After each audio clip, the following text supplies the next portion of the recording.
Alrighty, how's it going, everybody? Welcome back to another episode of the Purified Podcast. My name is Luis Palacios with my co-host Chris. How's it going, Chris? Hello. It's going very well. Very well. Alrighty, today is April 12th, 2020. I did not mess up the date this time. And by the way, we got some small little upgrades for the stream. Not much to hear, but you'll see him in just a moment. Chris, can you say hello to the chat now? Hi. Hey, look at that. Finally, we got him on stream after so long. 9 episodes before we actually got him on stream. I'm like, Chris, you're killing me here. Sorry. All right, well, today is another day to talk about all things Pokemon Go related news and updates. And of course, we got some exciting information to share with all of you because this last week has been another news-filled week for sure. So, Chris, should we get in top of our research topics today? Oh, yes. Wonderful. So let's go ahead and do this. But first thing that I want to talk about is actually something not related to maybe Niantic itself because, well, actually it's related to the game, but it's not related to Niantic because this is actually something that we shouldn't really talk about because it's breaking terms of services.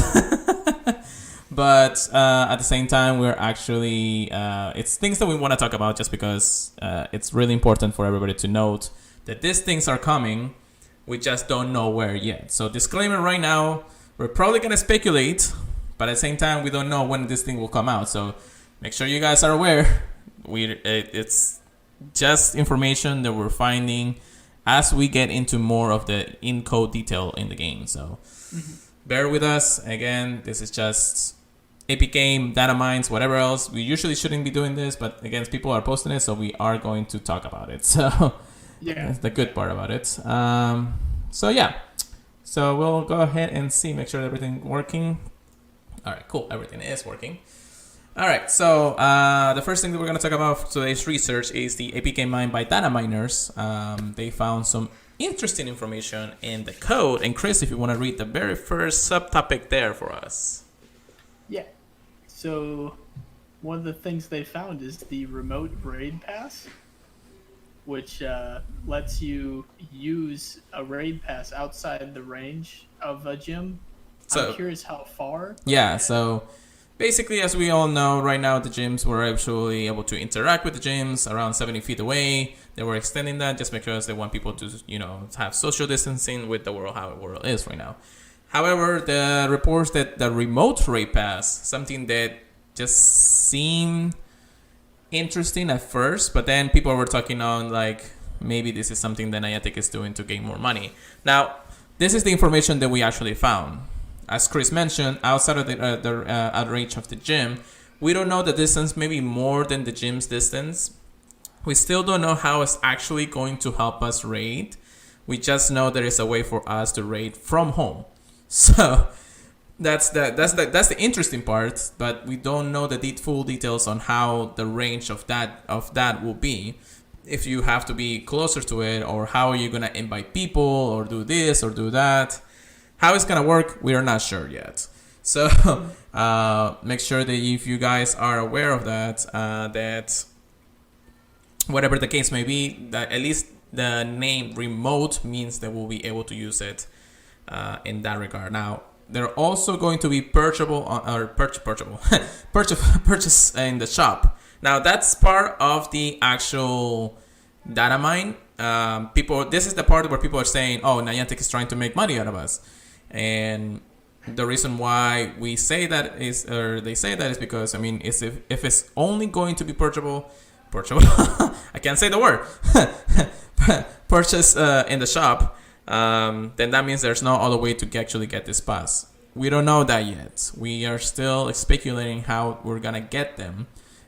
Is it gonna be a reward? Is it gonna be a research task? Is it just going to be the shop, or are they gonna give us free raid passes? Chris, what do you think about that? I know a lot of people were hoping that they were gonna somehow give us a daily one, at least for right now. Because it looks like they might make this a permanent addition to the game. Just the way they're adding it, but you never know. I want to say yes and no on that. Yes, it could be permanent because at the same time, when they're introducing something like this into the game, how are we going to take it away from us once all this chaos blows over? But I think this is a way to still, like we were talking last time, how they're going to implement something that's going to work in the game and implement it as fast as possible so they can still, people can still, play the game the way that they intended to. Mm-hmm. This is a way because raid passes are already a code already in the game to use. We just need to be where the gym is. This time around, we're going to be outside of the range of the gym. And we're not going to actually, have to leave our homes depending on how the mechanics work entirely. So it's a start, which is good. And this is how in the blog post they said that they were going to be able to do it at home. We still don't know how they're going to work. It's just a way. It's just information that we found in the code of the game. We're going to probably see more as we go along the next few days. And that's because, the game has to consistently update. So people are still finding information. So before we continue on really quick, I want to say hi to LHW Gaming, which I forgot to say hi. And then Nick, thank you very much for joining us also again today. Thank you, Nick. So once again, that's all my small little information. We still got a little bit more. During the remote raid pass, actually, or the remote raid, Pokemons will do less damage. So that means you can't just ask a friend, go do this legendary, and then do it if it's doable, If the Pokemon actually does less damage, that means that raid parties has to be more sizable than the ones that you thought you could do when a regular raid pass is used. Chris, what do you think about that? I'm hoping it just decreases it to like 75%. It seems like too much to affect right now. Like, I hope they don't end up actually implementing the damage decrease right now. Right. Because I don't know. It definitely feels like they're milking money right now if they make it so you have to get more people to like buy it to rate it, Yeah, definitely. It's just a way to make sure that you were not taking fully advantage of the remote raids. Now, let's go back a little bit to what we were saying before, how this may actually be a permanent and impermanent. If this is actually a permanent thing, people who were always, let's say, rural to the whole raiding thing because they couldn't get to a gym, they couldn't do anything, or they're, disabled or in the hospital or something like that, and they can't go anywhere because of, the actual main mechanics of the game. Maybe this is also a way to help out people who are, in need of those things. So that's why I'm actually optimistic when it comes to it, because at the same time, it could be a thing. But if you're gonna use it that way, then of course there's going to be restrictions to the thing. Yeah. So the best part of this is that. And this is actually coexists with the same thing that we're going to be talking about. There will be a limit of how many remote players are there, and then how many local players are there. So if the limit is between half and half, depending on how many people are there, and we know we can do private parties if we don't need that remote players, then that means we can organize it in a way that whoever can get out of the house can stay with us as long as they use one of the remote passes. They still do the damage we need, while the local players can actually still do the raid themselves with having no troubles, doing them by themselves if that's what they need. Now, how we called that last time? It was called, I think, air support. Now, yeah. Air support was basically for the spoofers. We won't get into a spoofer conversation today, but it was something nice to have when you really needed the help out there. Yeah. Now, if this is actually going to prevent the cheaters of the spoofers out there to keep on doing their things they were doing, then it's great, because the other half of the community who were not able to get to this point before can actually do it now.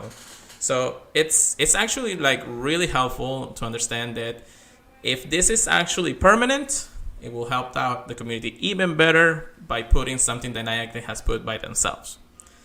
But there is one but to this. Once all of this is over with the world, the core mechanics of the games will be enforced by Niantic. So the exercise, the go out and play, the get with your community, all of those key components of the game will still be enforced and actually topped from the ones that we're having right now for that reason. So we actually always have to think that those are always going to be there. They're just being changed because the world is changing right now. And that's what we have to always keep in mind when it comes down to it.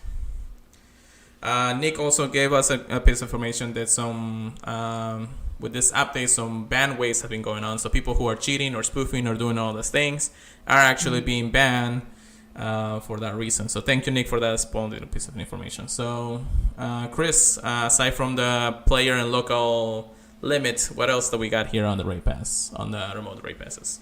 On the remote raid pass? Yeah. That you'll only be able to carry a certain amount, and also I'm really excited about the next one, that the buddy system will bring you gifts to send to friends. All right, you got a little bit ahead there, but anyways, the one last thing that actually that remote raid pass said is that you can only carry a certain amount. So there's not gonna be like people who's gonna get 500 raid passes or remote raid passes and do raids just like that.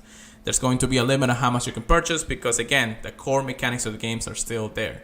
So it's to that point, they don't want to have this to be the only thing that we do just because we can do it from home. There has to be a limit. Just like anything, there has to be a limit or there has to be a downgrade to something. That's why Pokemon will do less damage. That's why we have a limit. That's why we have a limit of players that can go into the raid itself. Everything will have a limit. And I like that because if we don't have a limit to it, it's just going to be just regular raiding everywhere we want to, everywhere we go. And just like somebody mentioned, people can finish up the race in their actual local time, but then be invited to somebody who's around the world. If they have the friend system, you know? Yeah, I don't think it's going to be that far personally, but you never know how far the distance is going to be. At all. True, and in my speculation and my teamful hat to this is that because you're in a certain region, you can use the remote raid pass if you're invited to someplace else in another region of the place. So you'll be limited to where you are local time. So if you are trying to use a remote raid pass for something that's 3 hours behind us, which is like Los Angeles or something, we won't be able to do because your data in the game will say, hey, it's past 10 o'clock, you can't raid. So it won't be usable. Maybe that's a little speculation. That's not actually part of the data mine when it comes down to it, but it could be implemented that way, So I can see that. Yeah. So now that we actually got that out of the way, you can talk about the value system. So I know a problem for a lot of people has been they want to open gifts, and if you want to open gifts, you also want to send gifts so other people can open them. But obviously, a lot of people haven't been able to go outside for really any amount of time, more than what's necessary. So they're adding a buddy system where it can bring you gifts to send to friends. I'm curious how often that will be. I don't think it's going to be very often. I think it's going to be about as random as the gifts you get right now with the little supply drops and souvenirs, honestly. Well, that's the thing. Is the buddy going to need a specific amount of hearts to basically bring those gifts to us and then, give them to the friends? Now, this also helps out the people who can't really spin stops and need the gifts to send for that.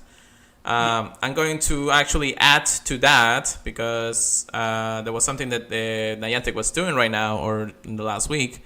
Actually, this was implemented not by Niantic, but by Zoe 2 Dots. So Zoe 2 Dots started tweeting out saying, I have space in my friend list. If people need gifts, go ahead and send me your request. This is my friend code. And then I'll send the gifts and then delete you right after. And ask the community nicely, say, just delete me after you get the gift. So that way we can actually move on to the list and all that. Now, Niantic caught on to it. And because they are partnered with Zoe 2 Dots, they said, hey, we're going to do the same. But since Niantic has the biggest player base in the world, everybody started going to Niantic.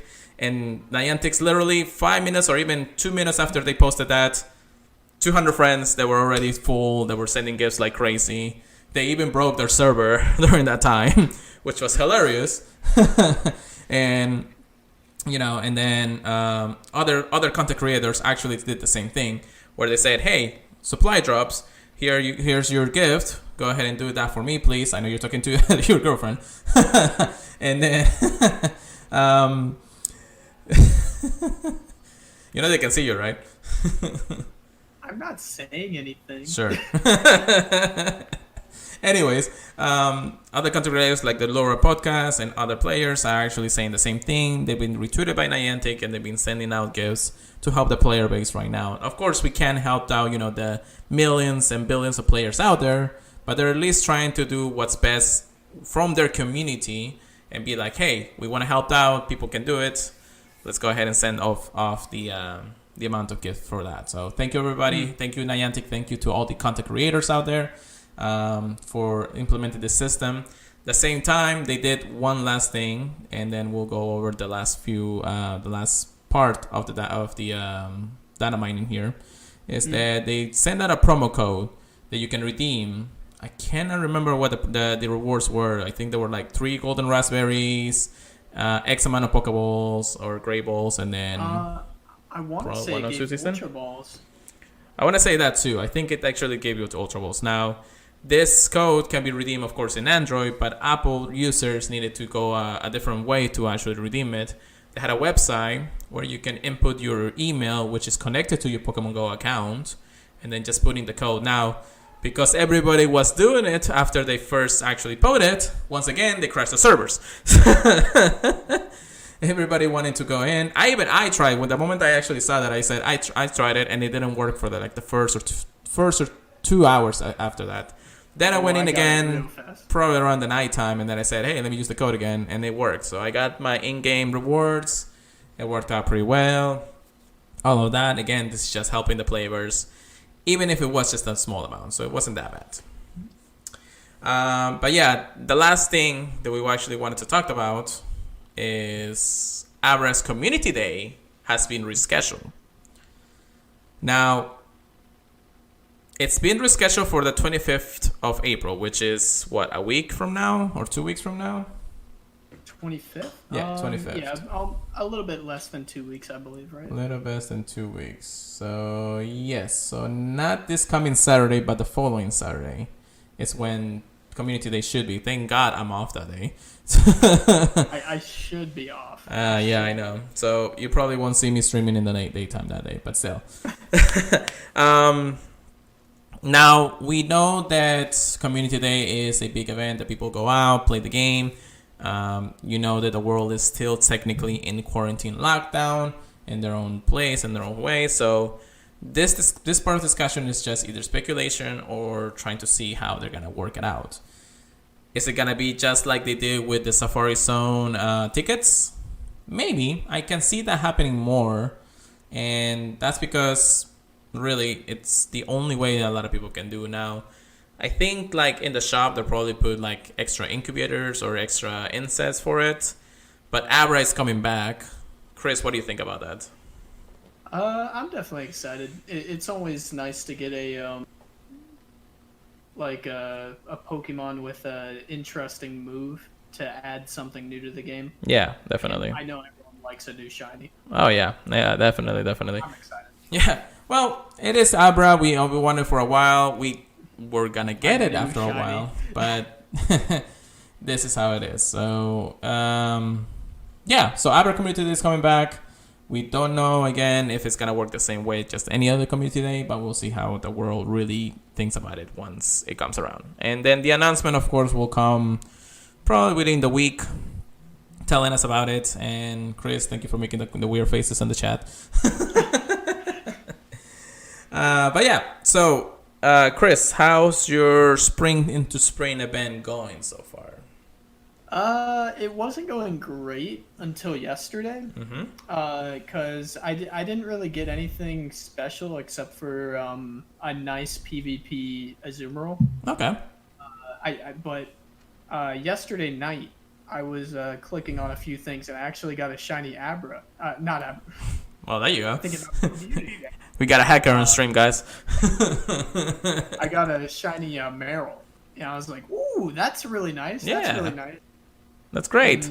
It's not so special anymore, but we'll talk about that later. Okay, well, so you got at least one shiny out of this event so far. Yes. Okay. Yeah, I was happy about that. Okay. I have not. And before I get into my story, this is actually my co-host Chris, the one who's hosting the podcast with me. So Chris, again, say hello and wave to the chat guy.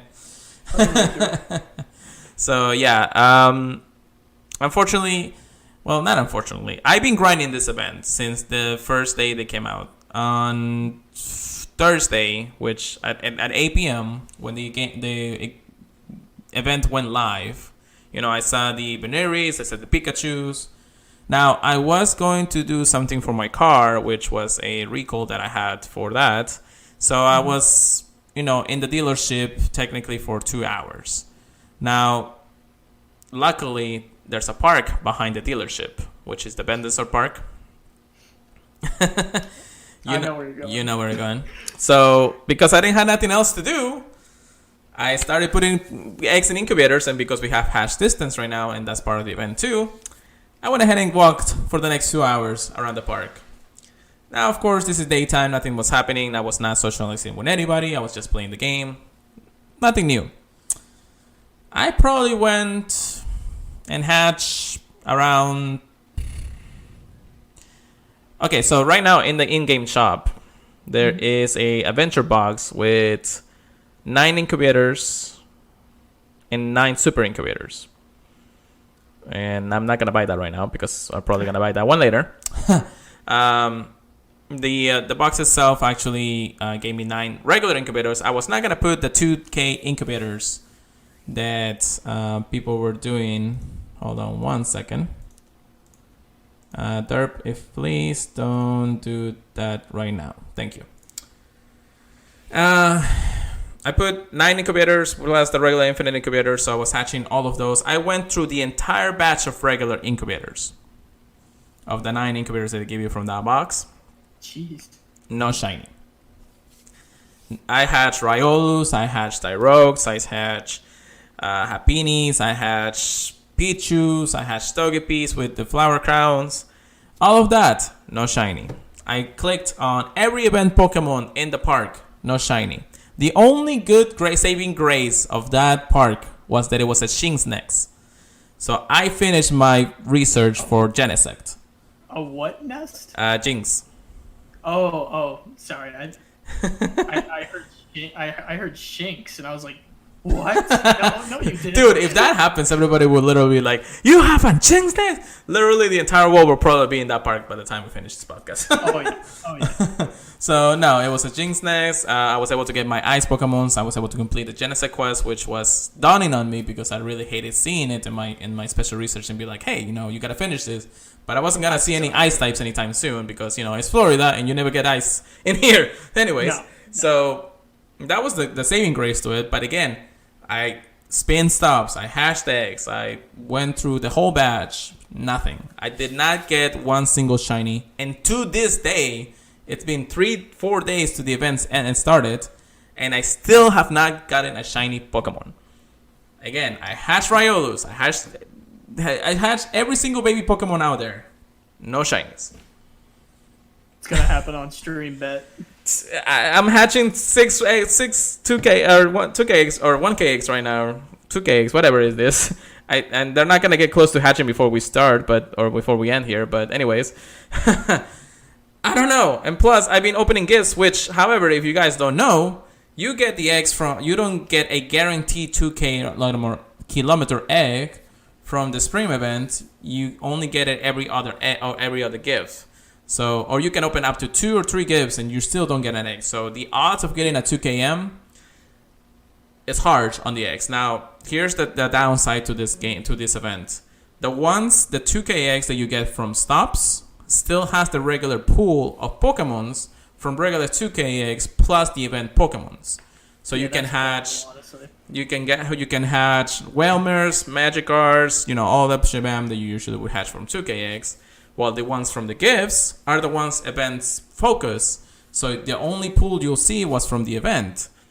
Since people can't guarantee to get a 2K egg from an egg, and you can only open up to 30 gifts, And not everybody's getting all the eggs in the world. No. But again, we're trying to play this game as much as possible. I'm giving my money to Niantic. I probably spend I don't want to say, but I spend a good amount of money in those incubators right now. You can probably see from my super incubators right here. Let's see. Super. Where are my super incubators? It doesn't show there, so I won't show it then. I put enough money into this game right now, which I'm still putting in. I'm going to try to hatch a shiny. I don't care if it's not a shiny Riolu, which is my main goal of this event. That's a good goal. That is a very good as long as I get one shiny, that'll be great. But come on, Niantic, please give me something. I've been starving for something in the last few days. All right. I'm cool. I get this. So yeah, the event has been going pretty well for some people and pretty bad for some others. So again, this is just a game, guys. If you want to get it, if you're really dedicated, that depends on you. But do what you can. Don't spend all the world in the world and the money in the world just to play the game to get one shiny out of the egg. So that's why the egg pool sucks. Please recap that already. Anyways, all right. So Chris, let's talk about this. Get good, get wrecked. PvP. Ooh. All right. So Chris, can you please. go ahead and talk about the first line of news on that? Okay, so very good news. We're going to have the Go Battle League walking requirements extended until May for no walking at all and no coins to battle for extra sets until May 1st. So originally, yes. So originally, it was actually the walking requirements were going to return to Go Battle League by April 15. Niantic saw that the world is still going to heck. And it said, hey, we're going to go ahead and try to extend this right now. We know that people will still want to battle without having to have too much trouble going outside.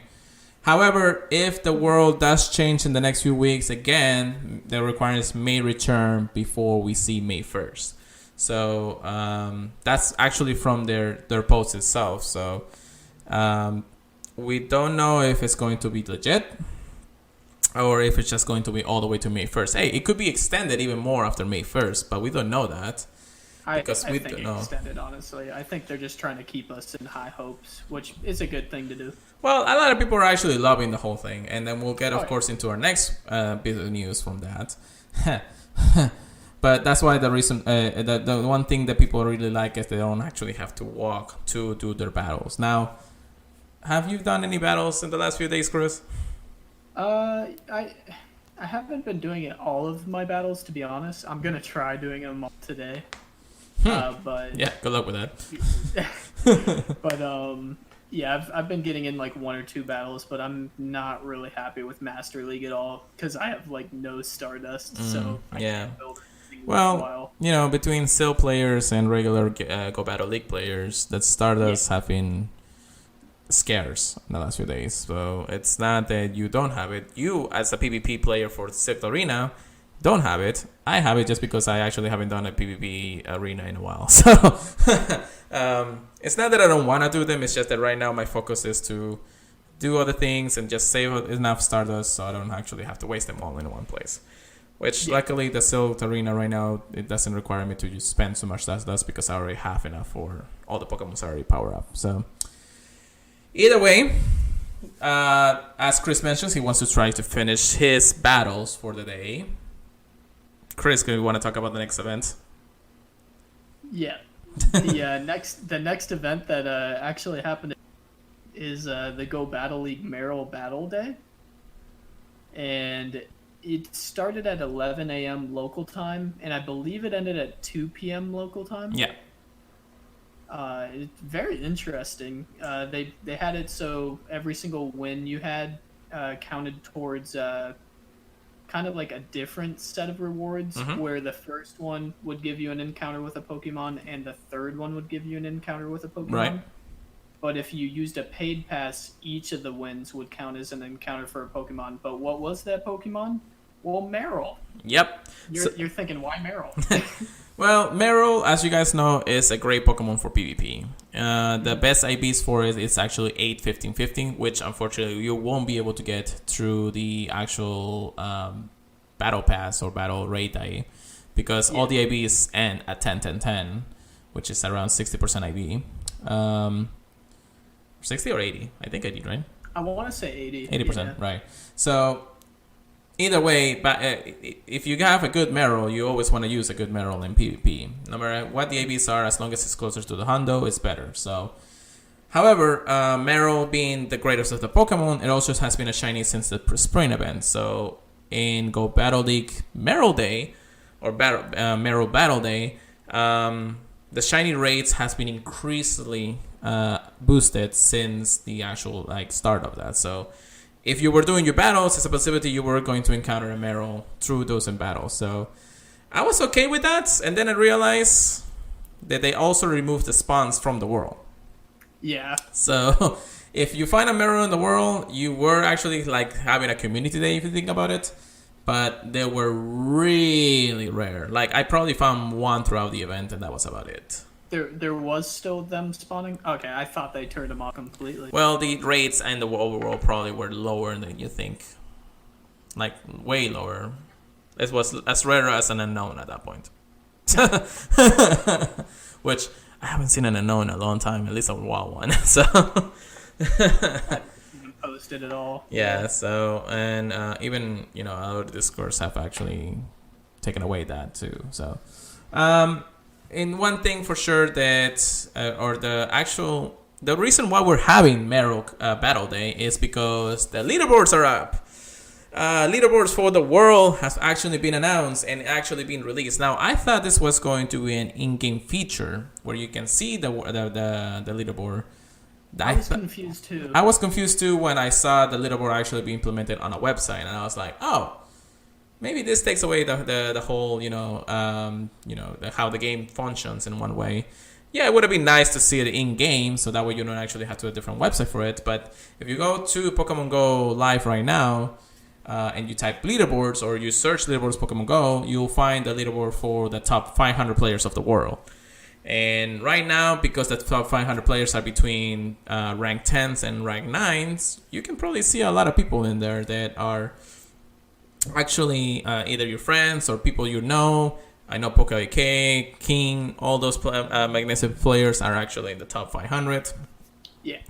And it's fun. It's just fun to see. It also gives us a more competitive way of looking at the game and be like, hey, I want to be in that leaderboard. Oh, yeah. I need to grind the game. Good luck. It hasn't been easy. Season 1 actually hasn't been easy for a lot of us. After Greek League went around, for me at least, I haven't really done as much battles as I wanted to. And I haven't completed my sets in a while because it's a grind and just trying to remember what Pokemons are there and out there. And I'm just like, it's a headache. But it's a lot harder this time. Yeah, definitely. I've been stuck in perpetual rank 8 since then, so I don't think I will be able to get to 9 unless I really do grind the game for the next few days, which I don't want to do because I want to do other things too. But either way, it would have been nice to see Pikachu Libre or the Steaming pose, but then I realized I really never grind this game for the poses or for the clothes. In some way or form, we'll get them again, but, it's a grind for it. I don't know if they said the Steven pose was going to be kind of exclusive to the rank 10. I don't think they did, but it is a grind. Each season is probably going to have a different reward, and they're going to put, different things in it, so unless they put, a mythical Pokemon in there, and I'm just like, oh, you can only get it once a mythical Pokemon skin. Dude, people will rage if that happens.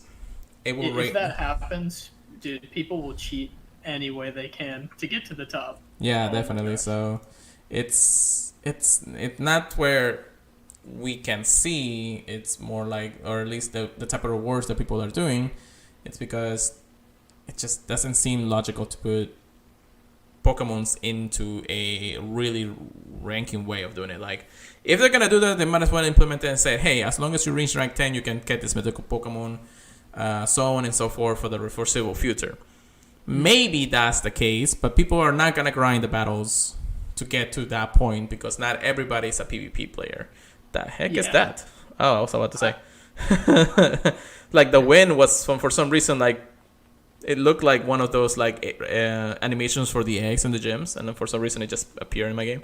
Interesting. Yeah, no, it was just a win. It was just a win. It was the win in the in-game win. Which let me check that Natsu there. Okay. I'm like crying because there's a Chansey on the nearby. Oh, you'll be fine. You'll be fine. Yeah. There's more Pikachu's out there. I mean, the event has actually gone down a while. They used to see more, but I also again it's windy, so I don't see as many as windy Pokemons. Yeah, I think it's windy by me too. Yeah. So, another good thing about this Meryl Battle Day is that we have 20 sets of battles through the entire day, not just the event hours. Because if you try to do 20 sets of battle, that's 100 battles that you want to do. You have all throughout the day today, right now, that if you're not listening to the podcast tomorrow, of course, on April 12th, to do 100 battles for you in Master League only. They did not open up Great League or Ultra League for this event because I guess they didn't want to overload the servers with everybody battling in the Great League.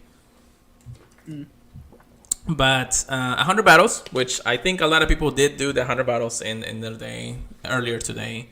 And they'll be getting rank 9 and rank 10 just because, as long as you grind the game, you could get them. But I wasn't going to sit on my butt for 2 or 3 hours and just battle my phone finger and be like...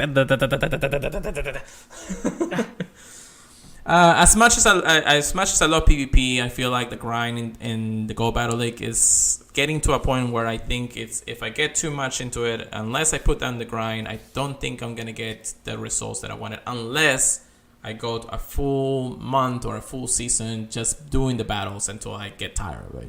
Maybe that will be a plan for the summer. I know a lot of people are saying it's really turning into you're spending like $1 million dust and you're getting back like 200,000, Yeah. So yeah, you're not getting the return that you want. I mean, and I'm talking like that's like building like an A+ team, not like the bare minimum, Right. So I think that people are starting to realize where the line goes, where they say, okay, we'll get this Pokemons, cool. We'll get those Pokemons, cool. Even I haven't actually gotten a Ruffle yet out of the encounters. Only one. I haven't even gotten one. And I actually, when the Great League was up, I did almost every single set. I have over 300 battles under my belt, I think. Yeah, close to almost 400 battles under my belt. And not one encounter out of the 210 wins that I got. Of course, you got to get to a certain point. But I used raid passes. I won 4 out of 5 in regular free passes. And I don't know. I just... the odds of getting one right now are so lower than a regular legendary Pokemon, which right now Landorus isn't there. So I don't know if I want to see him every single time I get that encounter. I haven't even seen a Scraggy in a long time. So... And I want to get other Pokemons like the Dino or the, Scraggy, Rhino, Ruffle. I only got in like one Dino or 2 Dinos out of it, but I still haven't really seen. I've gotten a good amount. Yeah. So it is what it is. 100 battles. Try to do them.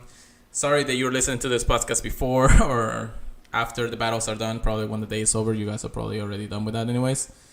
But again... 2 times star catch dust to actually catch Meryl and during the bonus hours, and then a higher chance of their shiny, of course. Now, the European region had a little problem with their event, and everybody was complaining. It's like, hey, I can't do battles. There's something wrong. So Niantic has actually posted saying, hey, we understand that there were some problems throughout the event. Please just keep an eye on our social media because we will announce a makeup day for it. So people will still be able to finish up their 100 battles or 20 sets or get shiny Meryl in the European region. So congrats to you guys, of course. But at the same time, I mean, lucky you get another chance. Every time. There you go. See? Every time. So every time. Cool. Anyways. But Chris, if you want to go ahead and talk about our next topic there. Yeah. Right after the Meryl? Yep. Okay. So, about the 20 sets? No, about the Voyage Cup. Okay. What Voyage or whatever called. Yeah. Voyager is the current cup right now, and it's a lot harder than I and a lot of other people expected. It feels like a very hard countery kind of cup. Yeah. Even worse than Rose almost, which is really interesting because Rose was kind of refined. This one, you're obviously able to use any Pokemon. Right. So the teams are still very different, very diverse, right? I mean, yeah, you're not gonna really see the same team twice. I have seen a few cups where like 3 people had the same team out of like 18 people, and that's really weird to see. Yeah. But I know the ones that have been popularized because people have won tournaments with them. You're gonna see more of those, like the one that won the Battle for the World tournament. All right. Yeah, Well, this one, if you lose the lead, you gotta have a safe switch because you're not gonna win. You're not gonna win if you just get hard countered the whole time. Yeah. So it's basically either a 50-50 chance at that point. I mean, yeah, you'll be able to see what the opponent's Pokemons are, but then you have to analyze what would be the best lead to go against like most of their Pokemons when it comes down to it. If they go with a Venusaur, then you have to make sure you go with the counter to it if you lead it. If not, you got to go to a even better switch because Venusaur for some reason just wrecks everybody's team. So it's so good. Like the fact that it can throw sludge bombs at even the flyers, it still makes you want to use that shield. Which I feel like at some point, I think the poison type move that Venusaur has to be nerfed, or at least the way that it is, because it shouldn't do that much damage to in a regular scenario, you know. I mean, I understand it's a powerful move, but at the same time, to do almost half of a regular attack, it's so weird to see when you're either resistant or something else, you know. So if you resist it, yeah, I get that. I think it's decent, you know. Like look at Toxicroak. It's got Sludge Bomb too, so it's in the same boat. It can hit the ones on the ground with Mud Bomb, and it can hit all the flyers with Sludge Bomb. Yeah. And I was thinking about that. Like, obviously, there are things that resist it, like Ghosts. Yeah. But, dude, it can really hit like 75% of the meta. It's very interesting. Yeah, Venusaur, at least in my mind, has been I don't know, it's just been like up top there, one of the best Pokemons out in Pokemon so far, especially in the Great League or even in Ultra League. It's always going to be up there. Yeah, it's crazy because it has the fast move Frenzy Plan if you have it on Frenzy Plan, but at the same time Sludge Bomb just charges just as quick, and then you can just devastate the opponent if you don't know how to really counter it. It's hard. It hits really hard. And Venusaur really doesn't have a full-fledged counter to it because, I mean, yeah, you can hit it with flyers, you can hit it with ice moves, you can hit it with ground moves, but even ground moves is neutral to it, right? I mean, ground should be neutral, actually. Yeah. I mean, the best answer, in my opinion, just thinking about Pokemon off the top of my head, is like Skarmory, just because you can't really hit it with that Sludge Bomb. But you got to remember, even in like Ultra League, I know if you've used a Giratina or a Venusaur, when those two are paired up against each other, Venusaur can just keep throwing out the Frenzy Plant and still chip away. Yeah. Obviously, it's not usually going to win in an equal shield situation, right? But it can still chip away. Like, it gets to those so fast. Yeah, definitely. But not a lot of people are going to be using Fire Nick, so that's why, you know, I use the different alternatives when it comes down to it. Fire I think Venusaur is a really good choice, though. Yeah, Voyager, for sure. Definitely. It's not my team, though. True. I mean, the best counter will probably be like maybe a Lalamok if you want to use Fire on it, but still, you're going to get hit by the Sludge Bomb if you don't use it very well, you know? Well, yeah, even the Frenzy Plants take out a good amount because Alolan Muck's kind of squishy at the Great League level. Yeah. I mean, honestly, Venusaur should be more squishy at the Great League. But whatever. I don't know. It's crazy how that Pokemon has been a top-notch Pokemon when it comes down to it. But how about your what are you to talk about your notable wild cards out there? Yeah, some of the the wild cards are going to be the Pokemon that aren't restricted in the meta, and there's a list of that on the Silph website for Voyager. Right. We talked about that before. Mm-hmm. And a few of the ones that are more notable is like Meganium. Everybody always goes to Meganium as being the best grass type, and I think that's just because it takes out Registeel. Right. Yeah. Honestly, a lot of people think it's overrated for this cup. I seen Meganium actually have a success in my team. Yeah. I mean, it doesn't have the resistance that Venusaur has when it comes down to it. Yeah. But just being able to spam Frenzy Plant, and then if you get to Earthquake, then you're basically demolishing whatever Pokemon is out there, unless it's a flyer or something, you know?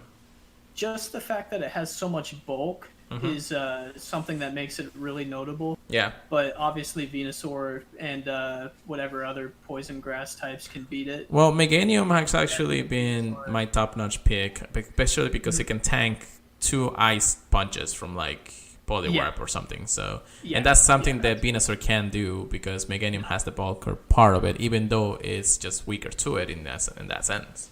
I think it really depends on what you think you're going to be. If you think you're going to be fighting like ice types, then you're going to want to go with Meganium. But Venusaur is definitely better if you think it's going to be matched up against flyers, because at least you get that Sludge Bomb waiting. Yeah, definitely. Yeah, and another good notable pick is Lantern, because it's a really good anti-flyer pick. Yeah. Just because Sky Attack does like nothing to it. Then why wouldn't be? Oh, actually, you can't really use Melmetal as a wild card. My bad. Go on. as a wild card, no. You can run him as the Alolan and all the other ones. They counted as an Alolan for this one. Yeah. But they bunch it all together, anyways. Well, Melmetal has its own dex number, so. Yeah. I'm curious to see if they ever actually assign him to a dex, or if they're. He'll have to be like a main Pokemon in a main series game, which unfortunately the main series game is Pokemon Go. Yeah, honestly. So, but then what else you got? Another good one is one we already talked about, Alolan Muck. He's very spammy with Snarl. Mm-hmm. You could run him with Bite and stuff, but Snarl is just really good for slamming out those Dark Pulses. Yeah. And he can also get to Gunk Shot and Sludge Wave really fast. I think on a shield advantage, I think Alolan Muck can beat a Registeel, right? It's very close. I think you just have to I think you just have to block the Focus Blast. Yeah, I forgot about that. But if you can catch the Flash Cannon, you should be fine, I think. Yeah, if you get the Flash Cannon into a Dark Pulse into Registeel, and if you just make sure that you don't get hit by a Focus Blast, you should be fine. Yeah. And then what else? This is the one that personally I'm running, just because I've had a lot of success with it in the past, is Noctowl. Because it's a flyer that it doesn't get killed by ice punches as fast, just like what you were saying about Meganium. Yeah. It can live a blizzard. Oh. What other flyer can live a blizzard other than like Skarmory, maybe? Not that I know of. I mean, Altaria does die straight up, and it's double weak. Yeah, so really not a lot of flyers. I don't even think Pidgeot can actually resist one. I honestly doubt it. So it should be Noctowl is basically then a bulk flyer. Well, what I really like about it too is it can counter the Haunter. Okay. Because it can't get hit by Ghost Punch. Shadow Punch. Or Shadow Ball. It just resists it. Yeah, it resists this. Yeah. And would it be a bad idea to see him as an alternative if he can leave that much? However, of course, if you're going against something like a Lantern, then you're pretty much screwed. You're not touching it, or obviously any wall of any sort, like Bastiodon or. Yeah, but Bastiodon just wrecks it. A lot of people actually, I've seen a lot of people, even Speedy has actually used a Bastiodon in his 9-0 in regionals too, so it hasn't been a bad idea. Bastion is actually a pretty good Pokemon no matter where you see it. And a lot of people were using them in the Elite Four challenge a week ago or a week and a half ago. Yeah, so it's something to keep an eye on when it comes down to it. And of course, as you say here, keep in mind that other members are weak too when putting in a perfect wildcard to complement them. So just as I know you want to say this, but just make sure that you know your weaknesses to your team when it comes to it, because if you don't have a good counter when it comes to the next part and you're just running maybe wildcards all over the place in the end, then you're never gonna know what your composition is if you don't run the right team for each counter, So Chris, I do want to thank you for that, because the safe switches are your best bet when losing that deficit in the lead. So you gotta know how to come back from a bad lead. You can't just expect to lose. And I've lost matches all the time that I had the lead on. Yeah, and practice, just practice. When you see that like even in the Great, like I want to go back to maybe the Go Battle League to this. Like when I was in the Great League, I was mostly running one team, which was actually working out pretty well for me because I was going a consistency of 3 and 5 and 4 and 5 if I actually get lucky. But knowing what Pokemons your Pokemons can resist, what Pokemons it can tank, what Pokemons it can dish out power to, it's all over the place. Like something like maybe a Lowland Raichu. Now, a Lowland Raichu is squishy. It dies really quickly to a lot of things. But then I noticed one thing when I was using it. It can live up to one Flash Cannon from Registeel. And it can beat him down quicker than the next Flash Cannon comes around.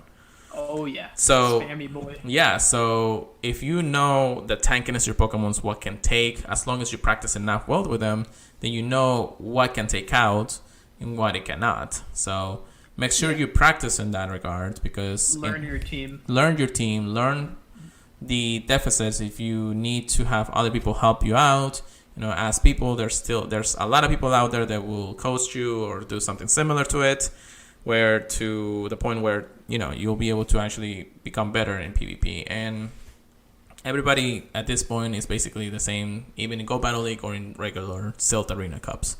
So in that regard, practice. Know your Pokemon, know your team. And it sometimes it's not about winning, it's about the experience, and you'll see how those Pokemons will fare in the future when it comes down to it. So that's really what we got, right, Chris? Yeah. And Tom William, thank you very much for joining us on the stream here. Thank you so much for coming by. Thank you. What else do you have there, Chris?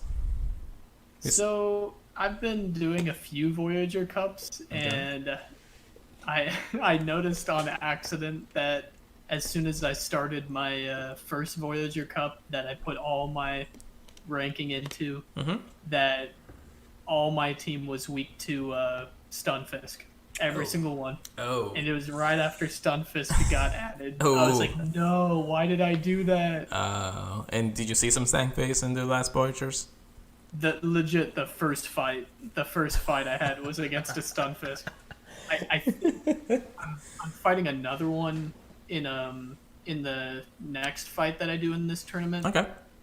I adjusted my team afterwards for the other tournaments I'm in. Right. But dude, Stunfisk is evil. Yeah. You don't want to see it. Yeah. Well, luckily enough, I haven't actually caught a good one for PvP yet. So you're only like there if you need to. It's gonna be all around, in my opinion. Yeah, I got 3 Stunfish, a couple from research, so they're not PvP by level ones. No. So they're not gonna do much. I didn't forget I had that 98 there. Oh well. If you want to trade them, Yeah, we could do that, but we're best friends, remember? So the AVs are not going to go that high or lower. So get that 5, 15, 15. Yeah, sure. Anyways, so yeah, I think we got everything covered today, right, Chris? Oh yeah, that should be everything. Yeah. So I think that's everything that we have for all of you guys today. Thank you so much for joining us, of course. Make sure that if you have any more information or something that you want to tell us, make sure you email us at thepurifiedpodcast@gmail.com. You can also text us at either text or voice message at 941-417-9243. If those things don't actually apply to you, of course, and you don't want to do those, my Twitter is PureLarryGo. Chris, what is your Twitter? Christo, like Chris, and then TO0517 on Twitter. There you go. You can also catch me on my streams. I'm switching over to Twitch every now and then to do other games, but then of course my Pokemon live streams are still on this channel. Chris has actually started his own Twitch channel, and he's been playing some shiny charm catches on Let's Go until he gets Sword and Shield up and running. That is, of course, where in Twitch? It'll be under my name, Pokemon Trigger, please, on there. There you go. And then, of course, mine will be Pure Letter.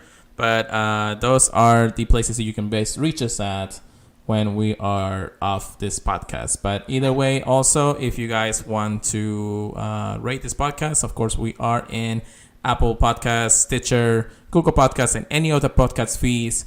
If you can just go ahead and leave us a review, that'll be amazing. Thank you in advance. Thank you in advance. But anyways, guys, it's all we have for today. Thank you so much for joining us. And Chris, thank you once again for joining me for today's podcast. It's been a pleasure.